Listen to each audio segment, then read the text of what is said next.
Tata green batteries की dealership कैसे लें। जी हाँ गाइस, आज के इस वीडियो में हम बात करने वाले हैं कि जो टाटा ग्रीन बैटरीज की डीलरशिप होती है वो हमको किस तरीके से मिल सकती है, क्या क्या उसमें हमको अप्लाई करना पड़ता है और कौन कौन से हमको डॉक्यूमेंट चाहिए होते हैं। पहले मैं आपको बता दूं, green batteries Tata group India का और जापान का जीएस युआसा जो है उसका एक जॉइंट लेक्चर है। ये एक जॉइंट कंपनी है जो कि बहुत ही ट्रस्टेड है और धीरे धीरे ग्रो करती हुई जा रही है।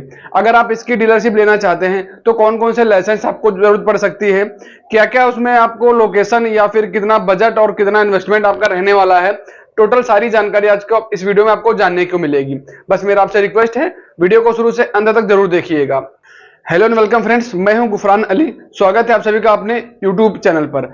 इसी तरीके से एजुकेशन से रिलेटेड वीडियोस देखने के लिए चैनल को जरूर सब्सक्राइब कर दें, साथ में आने वाले बेल आइकन को प्रेस कर दें ताकि हम फ्यूचर में कोई भी अपडेट साझा करें उसकी लेटेस्ट नोटिफिकेशन आप तक पहुंचे। तो चलिए वीडियो को स्टार्ट करते हैं। इस वीडियो में टोटल 5 पॉइंट हैं। हम बात करते हैं पॉइंट नंबर 1 की। टाटा ग्रीन बैटरीज का हम बेसिकली जो उपयोग करते हैं वो कार की बैटरी, ट्रैक्टर की या फिर आप इन्वर्टर जो घर में लगाते हैं उनकी बैटरीज में यूज कर सकते हैं। तो एक बहुत ही अच्छा बिजनेस साबित हो सकता है। इस पे हम बात करते हैं। सबसे पहले कौन कौन से जरूरी लाइसेंस और डॉक्यूमेंट की नीड रहती है।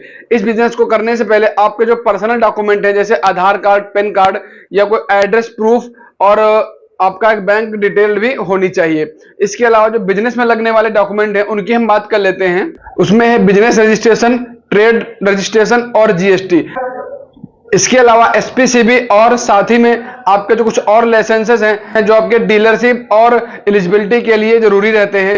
वो आपके हैं फाइनेंशियल कैपेबिलिटी, जिसमें आपके मिनिमम 25 से 30 लाख तक का तो इन्वेस्टमेंट ही रहने वाला है इस बिजनेस को करने के लिए। तो जो आपकी नेटवर्थ है वो कहीं ना कहीं 70 से 80 लाख रुपए की अगर होगी तभी आप इस बिजनेस में अप्लाई कर सकते हैं। और दूसरी सबसे बड़ी चीज है, अगर आपको इस बिजनेस की डीलरशिप लेनी है तो सबसे बहुत ही आसान तरीका है, अगर आप इससे पहले किसी प्रीवियस कंपनी में काम कर चुके होंगे या उसकी डीलरशिप ले चुके होंगे तो उसमें आपको काफी मदद मिल जाएगी, क्योंकि अगर आपके पास एक्सपीरियंस रहेगा तो बहुत ही जल्दी इस कंपनी की डीलरशिप है वो आपके नाम आ सकती है। तो चलिए अब हम फाइनली बात करते हैं डीलरशिप लेने का क्या प्रोसेस है, किस तरीके से हमको उसमें अप्लाई करना होगा, कहां पर जाके अप्लाई करना होगा और कैसे मिलती है।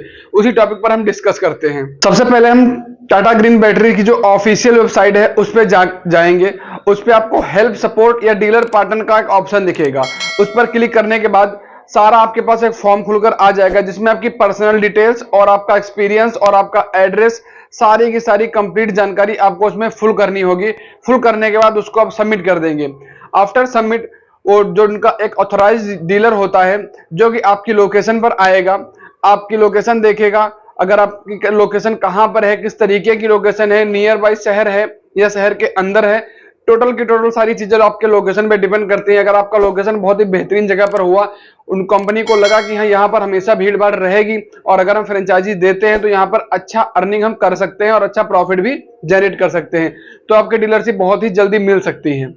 और मान लो वो डीलर आया, उसमें आपका सब चेक हो गया, उसके बाद जो प्रोसेस रहता है वो है कि आपका एक इंटरव्यू टाइप का 1 to 1 होगा जिसमें कंपनी आपको सारे रूल्स एंड रेगुलेशंस बताएगी, क्या क्या उसके पॉलिसीज हैं, कैसे वर्क करना है, कितना आपको प्रॉफिट देगा, कितना इन्वेस्टमेंट आपका करना पड़ेगा और कितना आपको उसमें बेनिफिट मिलने वाला है। इस तरीके के जितने भी सवाल हैं वो सारे 1 to 1 में आपके सॉल्व हो जाएंगे। तो आपको ये पूरा जानने को मिल जाएगा कि क्या कंपनीज की पॉलिसीज रहती हैं और हमें उस पर किस तरीके से काम करना रहेगा।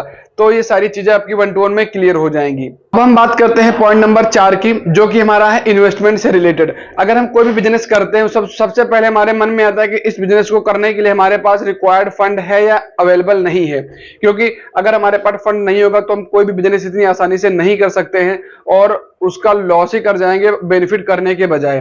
तो इस बिजनेस को करने के पहले मैं आपको बता दूं, आपका लोकेशन किस शहर में, मैंने पहले ही बताया था, वो आपको ज्यादा मैटर करता है। अगर आप किसी मेट्रो शहर में हैं तो इन्वेस्टमेंट 15 से 20 लाख रुपए में हो जाएगा और अगर किसी लोकल शहर में तो इससे कम में भी हो जाएगा। अगर टियर 1 और 2 के बीच में किसी स्टेट में या किसी डिस्ट्रिक्ट में है तो 10 से 15 लाख में भी इसका काम हो जाएगा। तो जो एक ऑन एवरेज में लेकर के चलता हूं कि 10 से 20 लाख के रुपए के बीच में आपको मान के चलता हूं, उस हिसाब से मैं बता रहा हूं। सबसे पहले आपको इन्वेस्टमेंट करना होगा इनिशियल स्टॉक पर, कि आप कितना स्टॉक कंपनी से ले रहे हैं। मान के चलिए ये 65 to 70% यही कवर कर देगा कि आपका जो बिजनेस है कितना उसमें इन्वेस्टमेंट लगने वाला है, क्योंकि जितना ज्यादा आप अपने पास स्टॉक रखेंगे, क्योंकि कार की बैटरी अलग होती है, इन्वर्टर की अलग होती है और जो बाइक्स होती है उनकी अलग बैटरीज होगा, सबका अलग अलग साइज होगा। तो हर बैटरी और हर साइज की अपने पास अवेलेबल रखने के लिए आपको थोड़ा इन्वेस्टमेंट ज्यादा करना पड़ेगा, जो कि 65 से 70% मैंने बताया आपको, लगभग 10 लाख रुपए तक की आप जो अपनी बैटरीज हैं वो आपके पास स्टॉक होना चाहिए। इसके बाद पॉइंट नंबर 2 है कि आपके पास एक अच्छा गोडाउन होना चाहिए जिसमें आप सारा अपना माल रख सके, सेफली रख सके। वहां पे एयर का भी थोड़ा होना चाहिए, अच्छी तरीके से एयर पास नहीं होगी तो भी आपकी बैटरीज खराब हो सकती है या इसमें कोई और प्रॉब्लम आ सकती है, इसलिए आपको गोडाउन भी देखना रहेगा। अब हम बात करते हैं पॉइंट नंबर 3 की, जिसमें आपका शॉप सेटअप रहेगा। शॉप सेटअप में बेसिकली 2 से 3 पॉइंट है, जैसे आपका इंटीरियर किस तरीके से डिजाइन हुआ है, आपकी फर्नीचर कैसे आपने यूज किए हैं, और आपकी जो ब्रांडिंग है यानी कि जो कंपनी की मार्केटिंग है, लोगो है, सारी चीजों को जो कॉस्ट उसमें रहेगा वो भी लगभग 10% तक का आप हिस्सा ले सकते हैं उसके लिए। ये चीज आपकी बहुत ही बेनिफिशियल साबित हो सकती है। अगर आपने सही ढंग से मार्केटिंग करवा दिया तो आपकी जो दुकान है वो कहीं ना कहीं 10 से 20 गुना ज्यादा आपको प्रॉफिट देने लगेगी। तो इंटीरियर के हिस्से में ये भी आएगा, लगभग आपके पास 10 से 15% का जो फंड होगा वो अब इंटीरियर में आपको लगाना ही पड़ेगा। इसके बाद पॉइंट नंबर 4 है कि आपके पास टूल्स और इक्विपमेंट के लिए भी कुछ फंड होना चाहिए कि आप काम करने वाले लड़के रखोगे तो उसमें उनको औजारों की जरूरत पड़ेगी, तो उसके लिए भी आपके पास कुछ ना कुछ फंड बैलेंस बनाकर आपको रखना ही पड़ेगा, तभी जाकर अच्छी तरीके से स्मूथ प्रोसेस हो सकेगा। अब हम बात करते हैं सबसे मेन पॉइंट पे। आप किसी भी बिजनेस में करने से पहले आप सोचते हैं कि इसमें इन्वेस्टमेंट क्या रहेगा, हमको कितना प्रॉफिट मिलेगा। तो डिस्कस करने जा रहे हैं कि इस बिजनेस में आपको कितना प्रॉफिट मिल सकता है। मैं आपको सिर्फ 2 बातें बताऊंगा।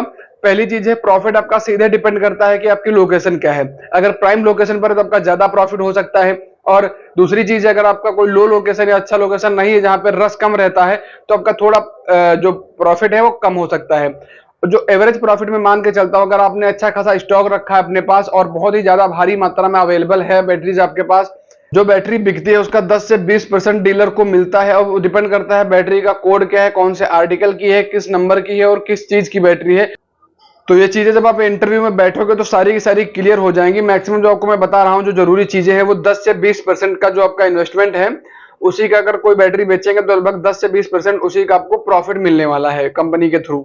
अब हम बात करते हैं और किन किन तरीकों से हम अपनी कमाई को बढ़ा सकते हैं। सबसे पहले है प्रोडक्ट सेल। तो मैंने बता ही दिया कि अगर आप बैटरी सेल करेंगे तो उसका आपको अच्छा खासा प्रॉफिट परसेंटेज में मिल जाएगा, तो वो एक हो गया। दूसरा चीज, आप कस्टमर को अच्छी सर्विस दे करके काम कर सकते हैं। जैसे कोई कस्टमर आपके वहां से बैटरी ले गया है तो आप होम सर्विस भी प्रोवाइड कर सकते हैं, या फिर उसको वहां पर बुला करके सर्विस अगर देंगे तो उसमें भी आपका अच्छा बेनिफिट हो जाएगा। और इसके बाद एक और तरीका है ओल्ड बैटरी बाई बैक। जो बैटरी आप कस्टमर से लेते हैं उसको कंपनी दोबारा से भेज दीजिएगा, उसमें भी आपको जो थोड़ा बहुत प्रॉफिट रहता है 2 से 3% का वो आपको मिल जाएगा। तो इस तरीके से कुछ तरीके मैंने बताए हैं कि आपको थोड़ा थोड़ा प्रॉफिट मिल जाएगा। तरफ से सारे पॉइंट कवर कर दिए हैं कि कौन कौन से पॉइंट की आपको नीड पड़ सकती है एक डीलरशिप लेने के लिए। बट उसके अलावा फिर भी अगर आपको ज्यादा इंटरेस्ट इस बिजनेस में दिखाते हैं तो आप एक बार कंपनी का जो टोल फ्री नंबर है उस पर बात करके सारी चीजें क्लियर कर लीजिएगा। तो गाइस इस वीडियो में बस इतनी इन्फॉर्मेशन थी। उम्मीद करता हूं वीडियो पसंद आया होगा। अगर वीडियो पसंद आया तो वीडियो को लाइक और हमारे चैनल को जरूर सब्सक्राइब कर दे। हम मिलते हैं किसी नए टॉपिक पर नए वीडियो में, तब तक के लिए धन्यवाद।